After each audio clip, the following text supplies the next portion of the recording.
다이어트를 시작하면 식단부터 주문하곤 했는가? 그런데 그 식단을 평생 유지할 수 있는가? 그럴 수 없다면 살은 어차피 다시 찔 수밖에 없다. 물론 철저하게 계획된 식단은 빠르게 원하는 목표에 도달하는 데 도움을 줄 수 있다. 하지만 다시 살찌고 싶은 게 아니라면 일반 음식으로도 체중 감량하는 방법을 알아야 한다. 단도직입적으로 말해서 일반식으로도 다이어트를 할 수 있다. 그것도 생각보다 쉽게. 바로 1, 2, 3 식단만 지키면 된다. 당신이 닭가슴살이나 고구마를 미친 듯이 좋아하는 마니아가 아니라면 지금 당장 냉동실에 얼려놓은 것들을 갖다 버려도 좋다. 안녕하세요. 미소영입니다. 건강하게 체중 관리하는 방법으로 단식에 대해 말씀드리고 있는데요. 지난 영상은 어떻게 살을 빼야 할지 막막한 너에게의 책 중에서 확실히 살이 빠지는 단식의 원리를 소개시켜 드렸는데요. 이번에는 두 번째 영상으로 1, 2, 3 식단과 간헐적 단식을 쉽게 하는 방법을 소개해 드릴게요. 집중해서 들어주시고 적용해 보세요. 그럼 책 속으로 들어갑니다. 1, 2, 3 식단으로 저장하기 모두 끄기. 1, 2, 3 식단의 1. 탄수화물, 정확히는 당질. 저장하기 모드는 인슐린 분비가 많이, 자주, 급하게 올라가서 켜집니다. 그렇다면 인슐린을 적게, 드물게, 완만하게 분비되게 하면 저장하기 모드를 끌 수 있습니다. 살 빠지는 원리에서 설명했지만 인슐린 분비는 탄수화물, 정확히는 당질이 가장 많이 올립니다. 당질이 뭐냐고요? 복습해보면 탄수화물에서 섬유질을 제외한 것이 당질입니다.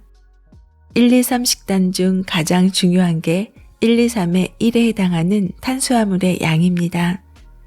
저탄수화물 시기를 하겠다고 탄수화물을 아예 안 먹어본 사람들은 알 것입니다. 처음에는 효과가 탁월하지만 지속하기도 어렵고 그 효과도 떨어진다는 것을 앞서 살 빠지는 원리에서 설명했듯이 우리 몸은 저장 탄수화물과 지방 모두를 에너지원으로 꺼냈을 수 있습니다. 그럼 탄수화물을 아예 안 먹으면 되는 거 아닌가 하고 생각할 수 있습니다. 물론 어느 정도는 맞는 말입니다. 지방을 꺼내 쓰는 케토시스 상태와 포도당을 사용하는 상태, 그 경계에서 줄타기를 했을 때 가장 살 빼기가 유리합니다. 그렇다면 당질을 어느 정도 먹어야 저장하기 모두가 켜지지 않을까요? 결론부터 말하면 지방을 에너지로 꺼내 쓰게 만들면서도 케토시스가 지나치게 일어나지 않는 당질의 양은 50에서 100g입니다. 탄수화물을 먹는 방법은 크게 두 가지가 있습니다. 첫 번째는 이 적정 당질만큼을 매일 동일하게 먹는 것입니다. 식단 짜기가 간편하고 식사량을 줄이기 쉽다는 장점이 있습니다. 다른 방법은 탄수화물 사이클링을 응용한 방법으로 평상시에는 당질 30g 정도를 먹고 일주일에 한 번 내지 두 번 정도는 100g의 당질을 먹어서 조절하는 방법입니다. 이렇게 하면 인슐린 분비가 저하되어 있는 시간이 더 길어져 체중 감량 속도가 더 빠릅니다. 밥 한 공기 200g은 약 60g의 당질이 포함되어 있고 식빵 두세 조각은 100g, 시리얼은 90g 등으로 바꿔서 식단을 짤 수 있습니다. 1, 2, 3 식단의 2. 단백질. 살 빠지는 원리에서 단백질도 탄수화물만큼은 아니지만 인슐린 분비를 자극할 수 있다고 했습니다.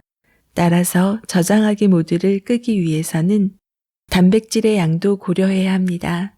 여러 연구 결과들을 종합했을 때 단백질 권장 섭취량은 대략 체중 kg당 1g 정도이며 체중 kg당 약 2g까지의 단백질은 케토시스를 깨뜨리지 않습니다. 정리하면 체중 1kg당 1, 2g의 단백질을 먹으면 됩니다. 만약 60kg의 성인이라면 순수 단백질로 60에서 120g까지 섭취하면 된다는 뜻입니다. 즉 240g의 고기를 먹으면 약 60g의 순 단백질을 섭취하게 됩니다.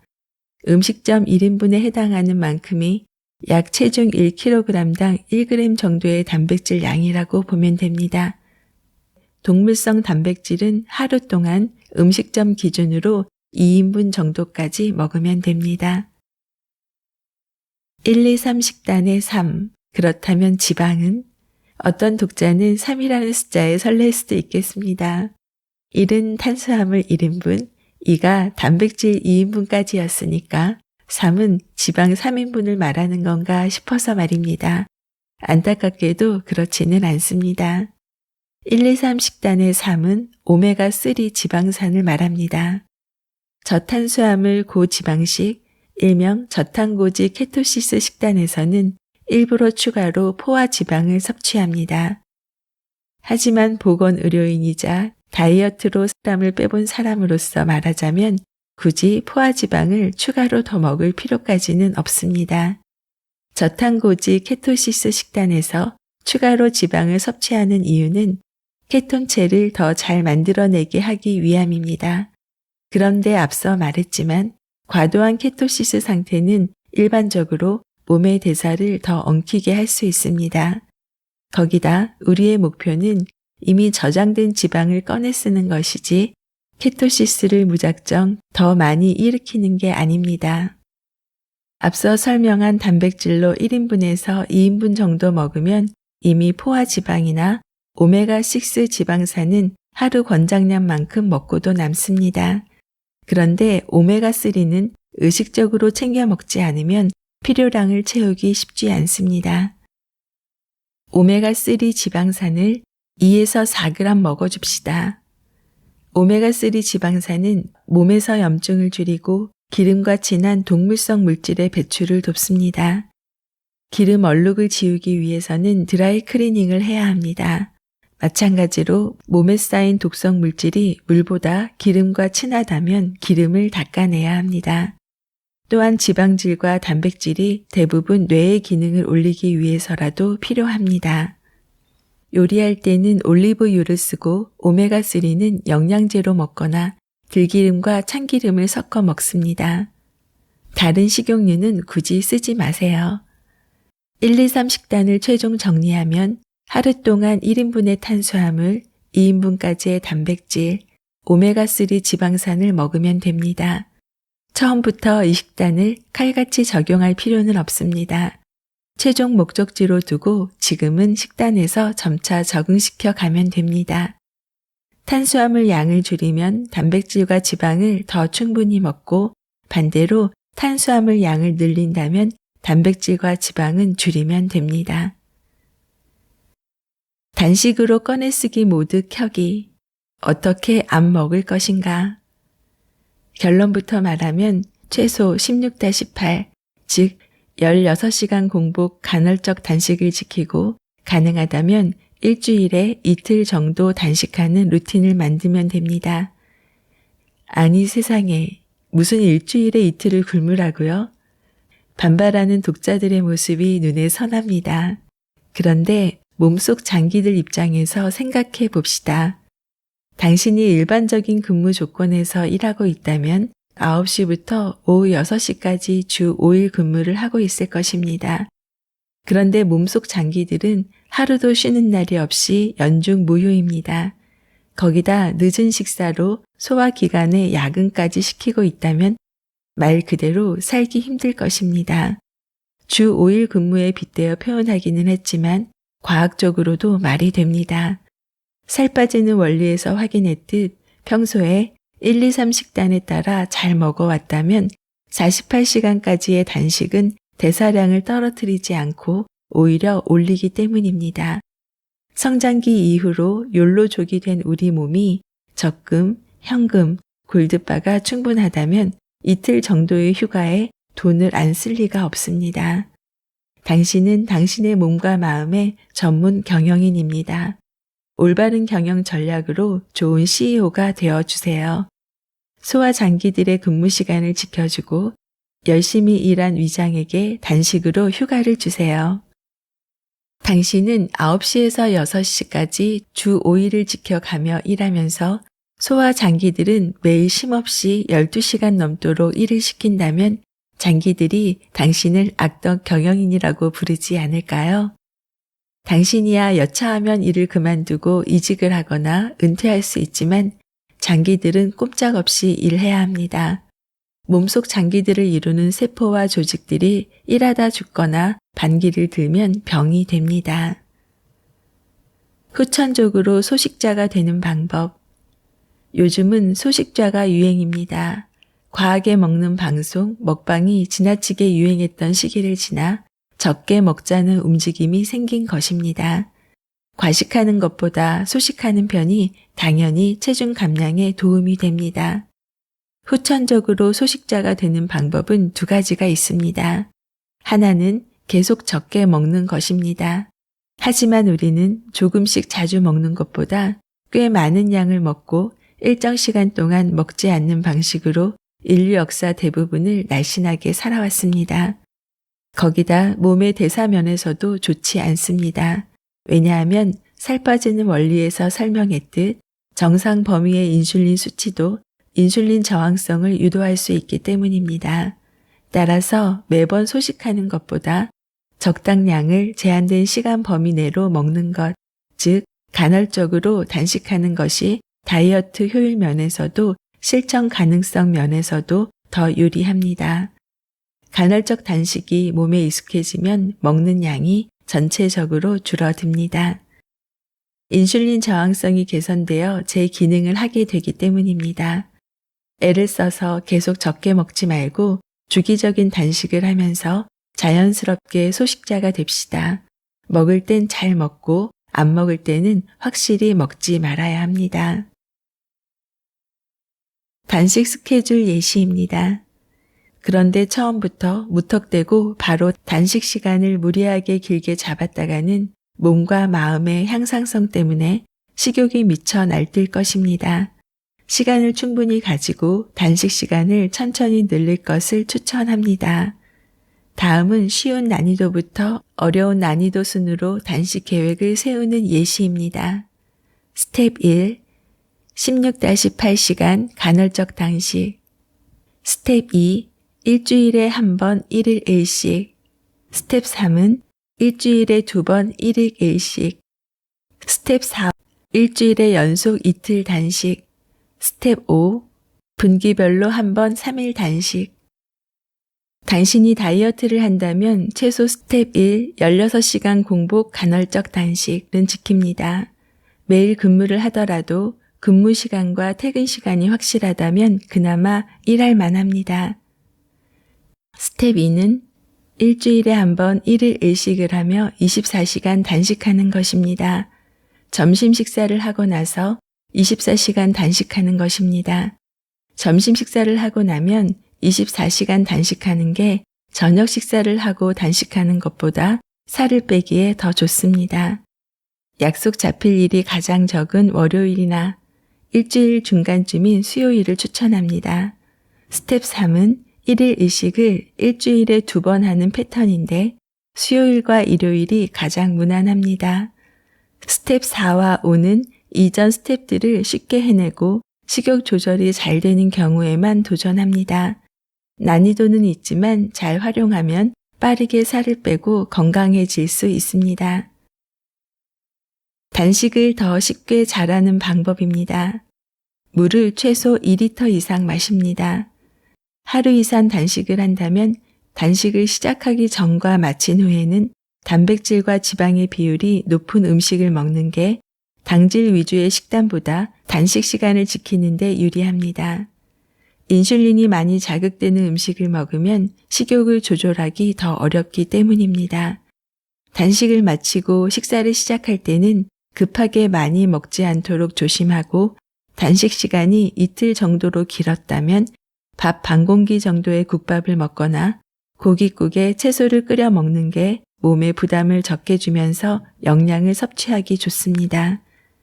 단식 스케줄의 예시를 한 달 내내 꼭 하나의 패턴으로만 할 필요 없이 자신의 상황이나 살 빠지는 속도, 컨디션에 맞게 조절하면 됩니다.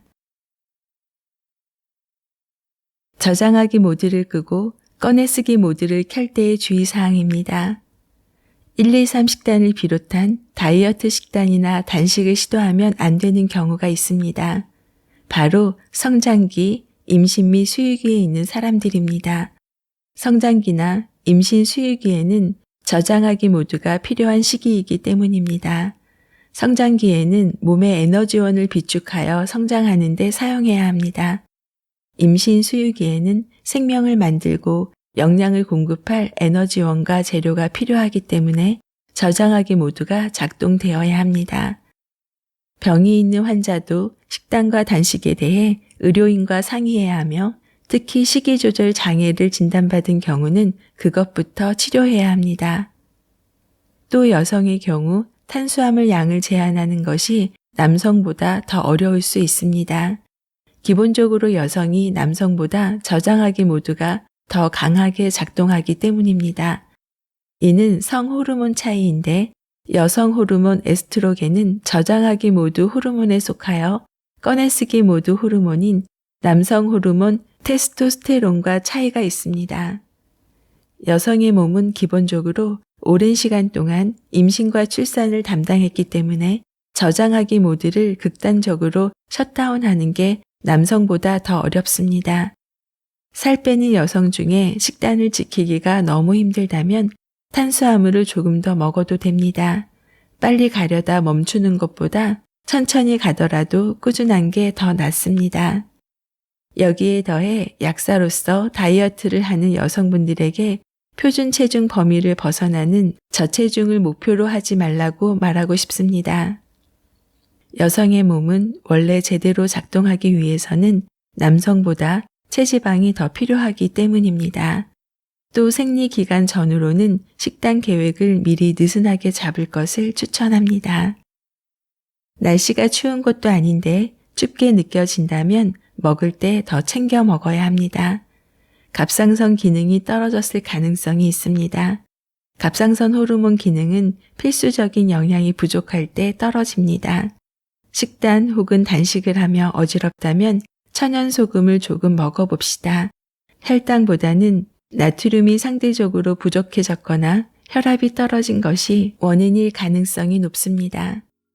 식단의 채소 비중이 높으면 채소 안에 풍부한 칼륨 때문에 나트륨이 많이 배출될 수 있고 인슐린 수치가 저하되면 몸에 붓기나 수분이 빠지면서 혈압이 떨어질 수 있습니다. 또한 식단을 엄격하게 하면 운동을 줄이거나 하지 말고 식단을 풀어줄 때는 더 움직여 보세요. 다이어트는 여러 가지 방법이 있습니다.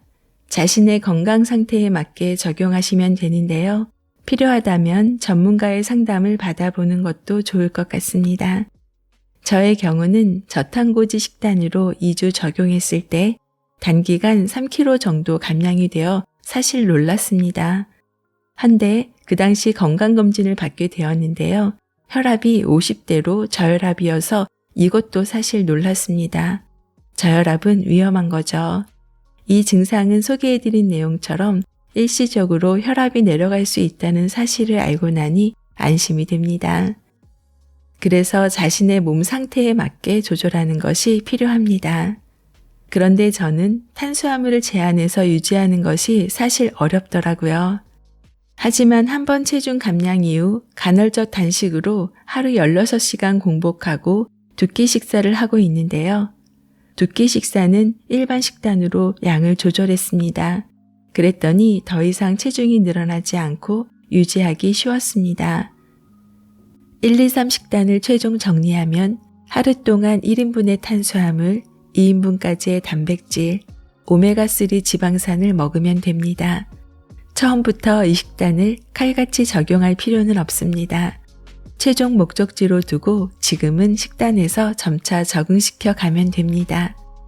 탄수화물 양을 줄이면 단백질과 지방을 더 충분히 먹고 반대로 탄수화물 양을 늘린다면 단백질과 지방은 줄이면 됩니다. 들으면 들을수록 행복하게 미소 짓게 되는 미소영의 미소생각입니다. 오늘도 24시간 행복하세요.